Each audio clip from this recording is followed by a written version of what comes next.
Salut tout le monde, aujourd'hui on se retrouve pour une nouvelle vidéo en direct du canapé. Je vous avoue, j'ai pas eu le courage de me préparer au bureau, etc. Je suis fatigué, j'ai fait mon footing, c'est dimanche. Là, je suis chill et j'ai juste envie de partager un petit moment sympa avec vous. Et dans la vidéo du jour, de quoi je vais parler?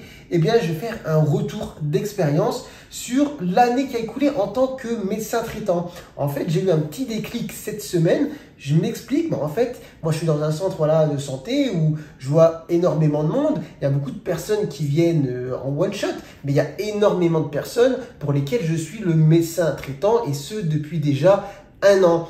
Et c'est vrai qu'avec le recul, je me retrouve dans des situations où je me fais « Ah, c'est quand même assez sympathique ». Et c'est vrai que de plus en plus, mes consultations sont des consultations finalement de suivi ou en tout cas avec des personnes que j'ai l'habitude de voir. Et cette semaine, au mois de janvier 2023, je me rends compte que la plupart quand même des gens que je vois, je les connais. Et du coup, il y a un relationnel quand même différent qu'avec des personnes qui viennent comme ça un petit peu en one-shot et qui prennent rendez-vous sur Internet. Quand on a des patients pour lesquels on est médecin traitant, je vous avoue que c'est plutôt sympa. Et qu'est-ce qui m'a fait avoir le déclic? Je vais vous donner quelques petites anecdotes. En tout cas, on va commencer par une.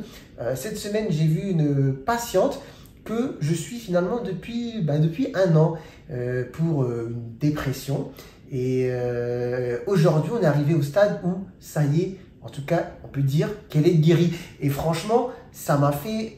Déjà, j'étais hyper content pour elle, mais c'est-à-dire que je me suis souvenu, parce que là, on est arrivé au stade où ça y est, elle ne prend plus de traitement, elle va très bien. Et je me suis souvenu du premier jour où je l'ai vue, il y a presque un an, arriver dans le bureau, finalement, vraiment très très mal, hein, en pleurs, déprimée, tout simplement. Voilà, la dépression, c'est une pathologie, c'est une maladie. Donc, elle était vraiment mal en point. Et là, quand on arrive tout doucement au stade où finalement, les mois passent, on se voit. Il y a un traitement qui est mis en place, il y a une psychothérapie qui est mise en place, il y a un suivi qui est mis en place. Et après, on arrive au stade où ça va mieux, où tout doucement, on décroît finalement les traitements et finalement, le suivi se continue et de mois en mois, on voit que ça va vraiment mieux jusqu'à arriver à ce stade où finalement, il n'y a plus de traitement et où ça va très bien. Et je me dis, waouh, quand même, les mois ont passé, finalement, ça a passé quand même assez vite. Mais j'ai vu cette personne au début, quand ça allait vraiment mal, et je la vois maintenant, finalement, quand ça va très bien. Et entre deux, j'étais là, j'ai participé en tout cas au fait qu'aujourd'hui, ça aille mieux. Et ça a été très satisfaisant, déjà très content pour elle, mais aussi très content aussi de mon côté par rapport à ce que j'ai fait, même si ça a pu participer, si ce n'est que d'un dixième, on va dire, dans la guérison. En tout cas, ça a participé. Je me suis senti vraiment utile et je me suis dit là, il y a une satisfaction et vraiment, on se rend compte que le métier, c'est un métier utile. Autre petite anecdote, on va partir sur une autre anecdote plutôt marrante, plutôt sympa. Donc, je vois un bébé, un bébé, si on peut parler de bébé, 13 mois. Donc, cette semaine, et je fais, waouh, il est plutôt costaud quand même là aujourd'hui. Parce que j'ai l'habitude de le voir en fait. Et vous imaginez bien qu'un bébé, entre le moment où il naît et sur l'espace d'un an, ça change vraiment de forme. Quand on passe vraiment d'un petit gabarit à pour certains arriver à un an, un plutôt bon gabarit. Vous voyez ce que je veux dire? Donc je fais, waouh, c'est dingue, il a pris du poids. Et là, je regarde finalement le dossier. Je me rends compte que la première fois que je l'ai vu, c'était il y a un an. Et que voilà, j'ai suivi, je l'ai vu. J'ai fait ses vaccins, j'ai fait son suivi en fait, tout simplement. Donc je l'ai vu plusieurs fois. Et c'est vrai que ça pousse très très vite à cet âge-là. Et là, je me suis dit, quand même, waouh, ce bébé, je le connais depuis qu'il est né quasiment. Donc ça fait un an que je le vois et c'est sûr qu'entre 3 mois et 13 mois, il se passe des choses et ça grandit. Et donc là, effectivement, j'ai rien fait d'incroyable, de miraculeux, mais en tout cas, j'ai participé au suivi, j'ai fait, comme je disais, ces vaccinations. Je l'ai vu entre deux quand il y avait des petits bobos ou autre chose. Vous comprenez un petit peu ce que je veux dire. Et aujourd'hui, on en est là et je fais quand même. Il y a de l'eau qui a coulé sous les ponts. Et du coup, j'ai repensé finalement aux autres personnes que j'ai pas forcément vues cette semaine, mais que finalement, j'ai l'habitude de voir et pour lesquelles il s'est passé beaucoup de choses. Je pense à des cas graves, par exemple, une dame que je suis aussi depuis l'année dernière pour un cancer du pancréas. Donc c'est pas un cancer jojo, de toute façon il n'y a pas de cancer jojo, mais vous voyez un petit peu ce que je veux dire, c'est vraiment un cancer très difficile à gérer. Et je me souviens de la première fois où je l'ai vu, déjà la première fois que je l'ai vu, c'était pas pour ça, c'était pour des motifs X et Y. Et puis un jour, bim, je la vois, la dame est toute jeune, Et de là en découle, voilà, examen, hospitalisation et tout ce que vous voulez avec. On découvre un cancer, il y a les opérations, les chimios. Et entre deux, bah, moi je suis médecin traitant. Et donc je fais le suivi. Cette personne, je l'ai vue plein de fois. Entre le moment où justement j'ai suspecté qu'il y avait un truc pas sympa, un truc très méchant, très vilain. Entre le moment où elle a été hospitalisée, opérée, sous chimio. Et puis les choses se passent et je me rends compte que bah, le temps passe, il s'est passé pas mal de choses et moi j'ai participé justement à ce suivi du début jusque maintenant. Et même si j'ai pas la prétention de faire des miracles, en tout cas je suis là. Je suis là et je fais mon taf et j'essaye de le faire bien. Et c'est vrai que je me dis, bah voilà, c'est quand même un taf qui est pas comme les autres. Aujourd'hui, forcément, j'en fais un petit peu la promo, hein, c'est mon métier, mais dans ces moments-là, on se dit vraiment, c'est plutôt cool, c'est quand même assez incroyable. Et ça fait du bien, quoi. Ça fait du bien parce que c'est un métier qui n'est pas facile. Parfois, je fais des vidéos aussi sur les difficultés du métier, du travail. Mais voilà, il ne faut pas retenir que les aspects parfois négatifs que je souligne dans certaines vidéos, ce qui est normal, hein. Comme je l'ai dit dans d'autres vidéos, si j'avais fait d'autres métiers, eh bien, j'aurais sûrement fait des vidéos pour souligner certains aspects négatifs. Mais en tout cas, c'est un super beau métier que de suivre quelqu'un, en tout cas, dans son parcours de santé, que ce soit un enfant, que ce soit une personne âgée. J'ai d'autres exemples en tête, par exemple, sur des choses un petit peu qui dénotent, qui sont dans l'urgence. Une dame qui vient avec une douleur au niveau de la poitrine. Et finalement, vraiment, là, je sens qu'il y a un truc bizarre. Et vous pouvez aller d'ailleurs regarder la vidéo précédente que j'ai fait avec Laurence, une médecin qui bosse avec moi. On parle du flair, justement, un petit peu. J'ai senti que c'était pas juste une petite douleur lambda, alors que c'était une femme jeune, sans problème de santé, tout ça. Et du coup, j'ai dit là, il faut aller à l'hosto. Et finalement, c'était une embolie pulmonaire. Donc, je me dis quand même, pareil, je ne vais pas sauver la vie à la dame, mais au moment où elle faisait quand même un truc plutôt grave, on peut enlever le plutôt, un truc grave, une embolie pulmonaire, c'est grave. J'ai senti qu'il fallait aller à l'hôpital et je ne lui ai pas dit, bah, rentre chez toi, t'as mal ici. J'aurais très bien pu passer à côté aussi parce que voilà, il n'y avait pas forcément un élément tangible qui fait que il fallait être sûr à 100% que c'est ça, mais sur le coup, via certains éléments, je me suis dit non. Et du coup, bah, finalement, je l'ai revu après l'hospice. En tout cas, c'était bien une embolie, comme je disais. Il y a eu un traitement, un suivi. J'ai pu coordonner parce que voilà, le médecin généraliste, le médecin traitant, c'est un coordinateur aussi de soins. Une fois sorti de l'hôpital, il faut avoir un suivi aussi cardiologique. Donc voilà, j'ai su avoir des rendez-vous via un certain réseau chez le cardiologue, parce que on est quand même devant une urgence, hein, même si voilà, le traitement avait été mis en place. Il faut quand même poursuivre les soins, la coordination des soins. Et cette personne, je la vois. Aujourd'hui, bon, ça va mieux, mais il y a des choses à faire encore. Ce n'est pas fini et on continue. Donc voilà, je me dis, franchement, c'est quand même pas mal d'être arrivé à ce stade où maintenant j'ai des patients que je suis et pour lesquels il se passe des choses d'un point de vue positif. C'est-à-dire, on va vers une meilleure qualité de la santé, si je ne trouve pas le terme, mais vous m'avez compris. Pareil, des patients chez qui je découvre un diabète. J'ai des très bons exemples en tête de patients qui arrivent et quand je fais le bilan, la prise de sang, mamacita, le taux de sucre, l'hémoglobine, ce qu'on appelle l'hémoglobine glyquée, elle est au plafond. Pour ceux qui maîtrisent un petit peu le sujet, bon, enfin bref, en gros, il faut que ce soit en dessous de 6,5 pour vous donner l'ordre d'idée de grandeur. Voilà, par exemple, j'ai un patient, je l'ai en tête, quand je lui fais son premier bilan, il est à 11,12. Waouh, là c'est compliqué. Enfin, c'est compliqué. Je me dis tranquille, on va prendre le temps, on va faire les choses. J'instaure un traitement, je fais un suivi aussi coordonné, hein, parce que c'est important, on fera une vidéo sur la coordination des soins, mais avec ce qu'on appelle une infirmière azalée, donc qui peut faire un suivi aussi en parallèle, on va dire avec moi, où elle va faire des consultations un petit peu axées plus diététique, nutrition, va suivre un petit peu les glycémies, donner des coups de pouce. Donc voilà, cet exercice coordonné, tout doucement, amène au fait que quand après je revois le patient, les mois passent, bah, je passe de genre 11 d'hémoglobine glyquée à 6 au bout de quelques mois. Et je fais, bah bravo, félicitations. Et là, je dis bravo, monsieur, franchement, vous pouvez être content, quoi. On a fait un beau petit chemin, un beau petit parcours. Et en tout cas, de mon point de vue en tant que médecin, je me dis, voilà, c'est cool quand même. Franchement, c'est plutôt cool ce que j'ai fait. Et puis voilà, je réfléchis si j'ai d'autres exemples en tête. Attendez, j'ai mon ordi ici, j'avais noté 2-3 trucs. On ne sait jamais que j'oublie quelques petits exemples.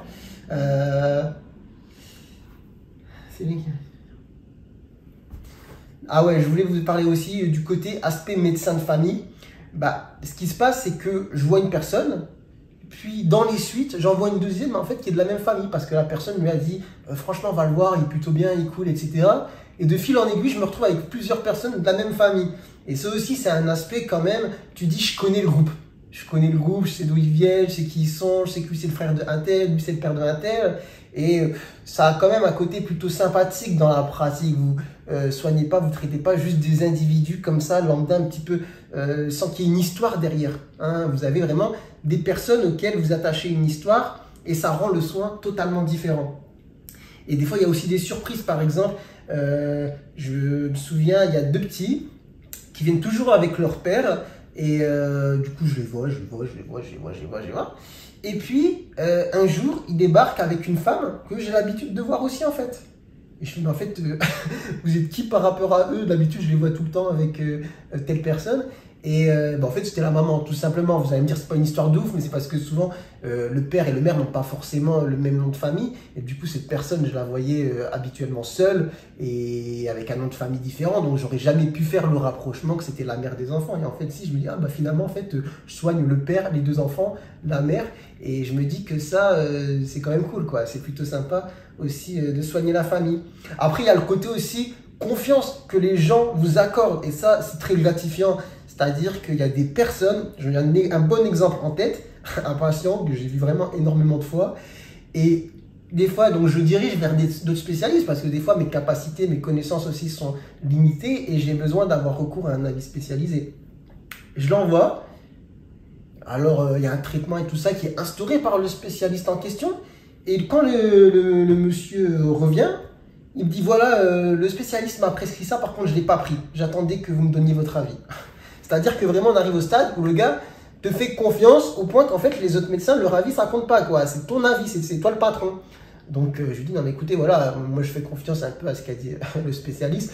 Après, voilà, je peux avoir du recul aussi par rapport à la prescription. D'ailleurs, vous pouvez aller voir aussi la vidéo que j'ai fait avec Laurence. À un moment, elle évoque le fait que, des fois, c'est vrai que les patients, peut-être pas à mon échelle, parce que ça fait que 1 an que je suis médecin traitant, mais quand ça fait 20 ans, je suppose que vous soignez quelqu'un, vous avez quand même un recul et une vue de la globalité finalement de la personne qui permet parfois de contester certaines prescriptions de médecins de spécialité qui vont voir la personne à un moment donné.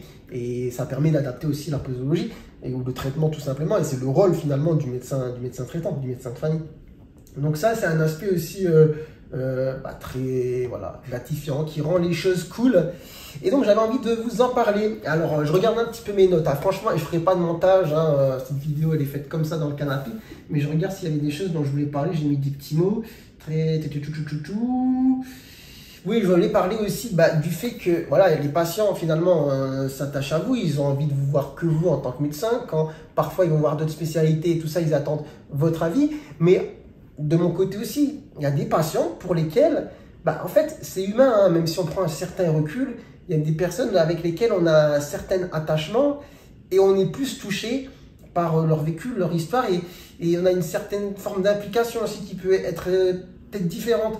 C'est dur de l'expliquer, il faut savoir quand même se maîtriser, on va dire, ses émotions, mais il y a des gens qui vous bouleversent aussi et auxquels vous vous attachez. Moi, là où je travaille, j'ai beaucoup de patients qui sont réfugiés, qui sont demandeurs d'asile et qui ont des histoires de dingue. Je me souviens récemment d'un patient afghan qui est venu en France, qui me montre du coup son ventre avec une cicatrice comme ça. Il a les doigts totalement déformés. Je lui dis qu'est-ce qui s'est passé? Il me raconte qu'en fait en Afghanistan, il s'est fait attaqué à l'arme blanche par des talibans et du coup il a fui. Cette personne elle est plus jeune que moi et je lui dis comment t'es arrivé en France? Il me dit ça fait 3 mois je marche et j'ai traversé les différents pays pour arriver ici. Et voilà, cette personne elle est, comme je disais, plus jeune, elle n'a pas de famille, elle a failli se faire tuer, elle a vécu la misère pour arriver jusqu'ici. Ça vous touche. Après voilà, ces personnes vous les prenez en charge mais vous oubliez pas tout ça. C'est comme j'ai une personne aussi qui est venue me voir qui a traversé du coup la Méditerranée en Zodiac, comme beaucoup de personnes, vous l'entendez aux infos, etc. Alors quand vous les entendez, aux infos, c'est juste des faits en fait, des faits d'actualité. Ok, ça vous touche d'une certaine manière, mais quand vous avez une personne devant vous qui vous raconte l'histoire, qui a traversé justement la Méditerranée pour fuir un pays dans lequel elle était en danger, et qu'elle vous raconte que la traversée, eh bien, ils étaient, je sais pas, entre 25 et 50 sur un petit bateau, sans vraiment savoir où aller. Il vous dit, en fait, le chauffeur du Zodiac, c'est juste un gars qu'on met là à la frontière de l'autre côté, et on lui dit, tu vas comme ça. Et puis sur le bateau, il vous raconte qu'en fait, il y en a 3 personnes qui sont mortes durant le trajet, qu'ils ont dû les jeter malheureusement par-dessus bord, que c'est la personne, elle est restée 48 heures accrochée à la corde du Zodiac pour pas tomber de l'autre côté, et qu'une fois arrivée sur le terrain, voilà, ses mains étaient bloquées. Enfin, c'est des histoires de ouf qui font qu'il y a des personnes, voilà, il y a une certaine forme je trouve pas le terme en fait, mais ça vous touche quoi, en fait, ça vous touche.